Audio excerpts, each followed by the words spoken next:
السلام علیکم ناظرین، یہ ملی وائس کا ڈیلی بلیٹن عالمی شب و روز ہے۔ میں عبدالوہاب۔ عالم اسلام سے اہم خبروں سے قبل پیش ہے چند اہم سرخیاں۔ امریکہ میں بڑھتے بندوق حملوں کو بائیڈن نے وبا اور بین الاقوامی شرمندگی سے کیا تعبیر۔ امارات کے پہلے ایٹمی پاور پلانٹ سے کمرشل پیداوار شروع، 10 سال اور 80 ممالک کے اشتراک سے خواب کی تکمیل۔ اسرائیل سے معمول معاہدے کے بعد اماراتی نیوز ایجنسی اب شروع کرے گی عبرانی زبان میں نیوز سروس۔ اردن میں بغاوت کے بادل چھٹے، شاہ اردن نے کہا شہزادہ حمزہ میری سرپرستی میں ہیں۔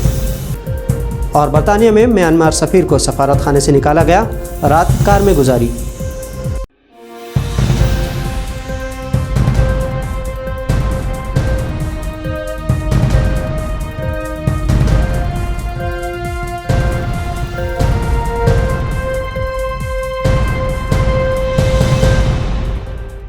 اب خبر تفصیل سے۔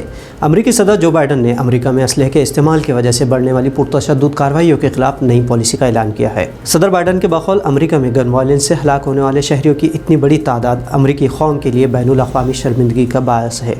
ادھر ریپبلکن پارٹی نے بائیڈن انتظامیہ کے اس فیصلے پر نکتہ چینی کرتے ہوئے اسے ایک غیر آئینی مداخلت قرار دیا ہے، کیونکہ سابق ریپبلک صدر ڈونلڈ ٹرمپ نے امریکی شہریوں کو بندوق استعمال کرنے کے قانون میں رعایتیں دی تھی، لیکن اب اس کا اثر یہ ہوا کہ معمولی بات پر بھی بندوق برداروں کے ہاتھوں درجنوں حملوں میں کئی لوگوں کی موت ہو چکی ہے۔ امریکہ میں ہر سال فائرنگ سے اوسطاً 40,000 افراد ہلاک ہوتے ہیں۔ متحدہ عرب امارات کے پہلے ایٹمی پاور پلانٹ نے کمرشل بنیادوں پر کام کرنا شروع کر دیا ہے۔ عرب نیوز کے مطابق منگل کو متحدہ عرب امارات کے نائب صدر اور وزیر اعظم شیخ محمد بن راشد المختوم نے ٹویٹر پر تصاویر کے ساتھ اعلان کیا ہے۔ ابوظہبی میں برقع نیوکلیئر انرجی پلانٹ کا قیام متحدہ عرب امارات کے ان کوششوں کا حصہ ہے جو توانائی کے شعبے کو مختلف جہتوں پر پھیلاتا ہے۔ شیخ محمد بن راشد المختوم کے مطابق یہ پاور پلانٹ 2000 نوجوان اماراتی انجینئرز کی 80 بین الاقوامی پارٹنرز کے ساتھ شراکت میں 10 برس کی کوششوں کا نتیجہ ہے۔ اسرائیل سے معمول معاہدوں کے بعد عرب امارات کے صہیونی ریاست سے تعلقات مضبوط ہوتے جا رہے ہیں۔ دبئی میں اسرائیلی سفارت خانہ اسرائیلیوں کی سیاحت میں بے تحاشا اضافے کے بعد عرب امارات نیوز ایجنسی وام نے عبرانی زبان میں اپنی سروسز کا آغاز کیا ہے۔ وام کے مطابق نئی سروس کے اجرا کے بعد سرکاری ایجنسی کی نیوز سروس 19 زبانوں میں دستیاب ہو گئی ہے۔ وام کی عبرانی زبان سروس میں میڈیا مواد دستیاب ہوگا، جن میں خبریں، تحریری و سمعی و بصری رپورٹس بھی شامل ہوگی۔ اماراتی نیوز ایجنسی کے ڈائریکٹر جنرل محمد جلال الرئیسی نے کہا کہ عبرانی زبان میں یہ نیوز سروس ایک ایسا میڈیا مواد فراہم کرے گی جو دونوں ملکوں کے درمیان مجموعی دو طرفہ تعلقات کے فروغ سے متعلق ہوگا۔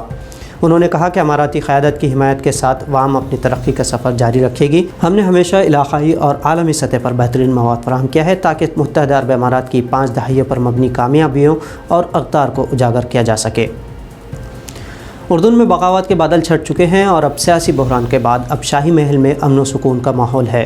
اس سمت میں اردن کے شاہ عبداللہ ثانی نے سرکاری ٹی وی پر خطاب میں کہا کہ بغاوت کو ابتدائی مرحلے میں ہی ختم کر دیا گیا ہے اور ہمارا فخر اردن محفوظ اور مستحکم ہے۔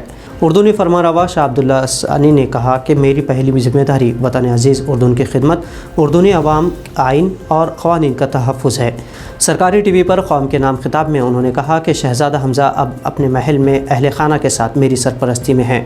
اس سے قبل شہزادہ حمزہ نے ہاشمی خاندان، اپنے والدین اور آباء و اجداد کے راستے پر چلنے، ان کے پیغام سے وفادار رہنے، اردن کے مفادات، اس کے آئین اور اس کے قوانین کو ہر مفادات پر بالاتر رکھنے کا عہد کیا ہے۔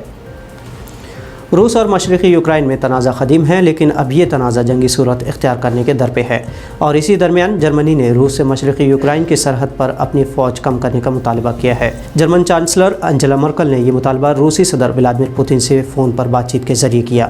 مرکل کے مطابق صورتحال میں نرمی کے لیے یہ عمل ضروری ہے۔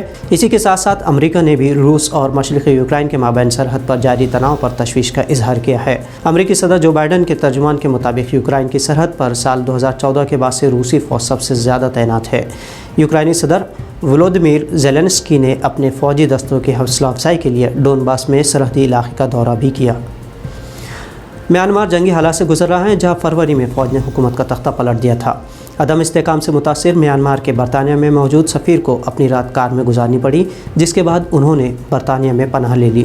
دراصل میانمار میں فوجی قبضے کے بعد ایک فوجی افسر نے برطانیہ کے سفارت خانہ سے سفیر کو ہی بے دخل کر دیا، جس سے سفیر کو رات کار میں گزارنی پڑی۔ فرانسیسی خبر رساں ادارے AFP کے مطابق برطانیہ کی طرف سے کیوزوارمن کو سفیر کے طور پر نہ ماننے کے بعد انہیں برطانیہ میں پناہ کی پیشکش کی گئی تھی۔